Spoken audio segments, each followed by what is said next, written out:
Exactly. Omega and Friends. Yo, so No, I'm saying from Omega, he wanted me to make sure that I played the whole 2 EPs that we've released. Before we start, can I tell a short story? Yes, I would love to hear it. Okay. So those on of the you walk here, Austin threw up on the side of the road. I did that too. But so those of you who do not know, I had the privilege of living with the Dirty Mushrooms.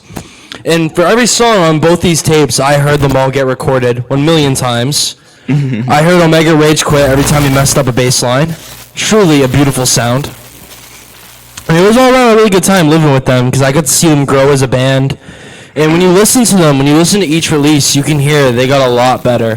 From the first one to the second one, you can hear the improvement with Omega's bass lines, Vizzy finding himself as a drummer, really locking into the groove, Omega figuring out what type of melodies he wants to do, you know.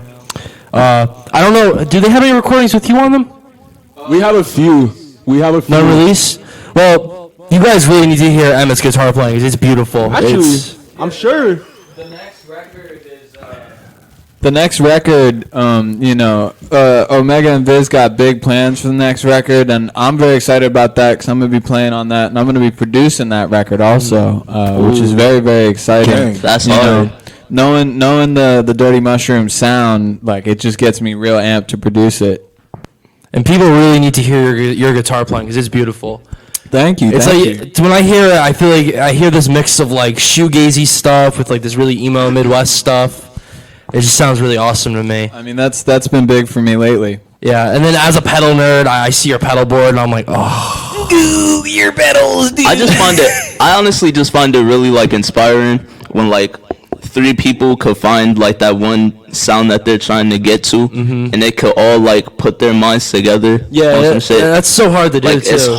it's hard to do for certain bands, and the fact that the Dirty Mushrooms could do that with such ease is like amazing to me. Well, I think a big part of that, at least like for me and how I fit into playing with the Dirty Mushrooms, like, you know, I don't live with Vizzy and Mega, so I don't get to play with them as often. And when they first asked me to like join and play guitar with them, you know, I was playing and I was like sort of trying to figure out like where I needed to fit in, like where I, you know, like Mega wanted me to fit in, but really like having bandmates that like encourage and like bless everything that you're doing, like I just feel like so held, you know. Right. Because so, like it wasn't just us like blowing your head up, like you was just coming with something completely different. Yeah. But we needed it because like for the most part it's just bass and drums.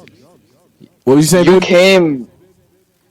Emmett came. Changed.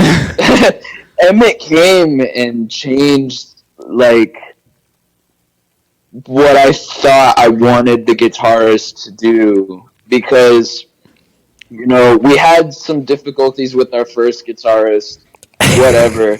Oh boy. And I was ready to just be like, fuck it, and just keep it how it was, because like, but Viz kept saying, nah, we gotta get Emmett. Nah, we gotta get Emmett. Nah, we gotta get Emmett. I'm like, bro, then text Emmett. I'm like, hit him up. And then I'm like, I did it. He said he'd be down to play with us.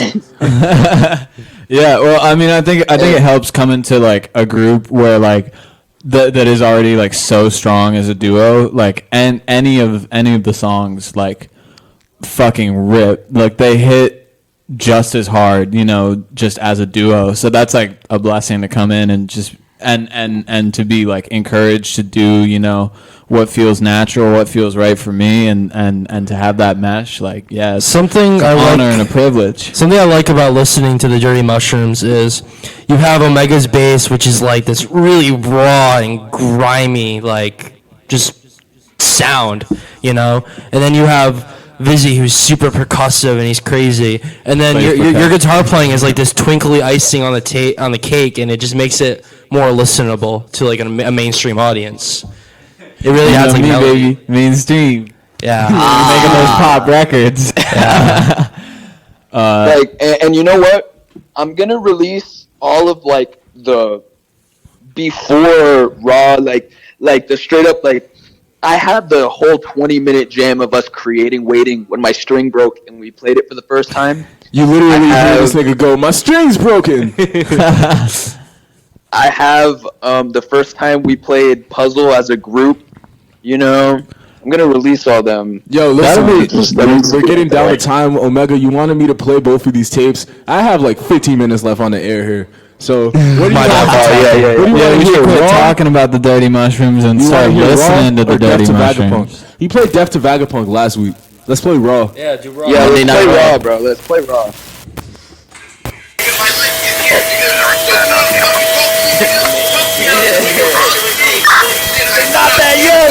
They're not that young, bro. Fuck that nigga.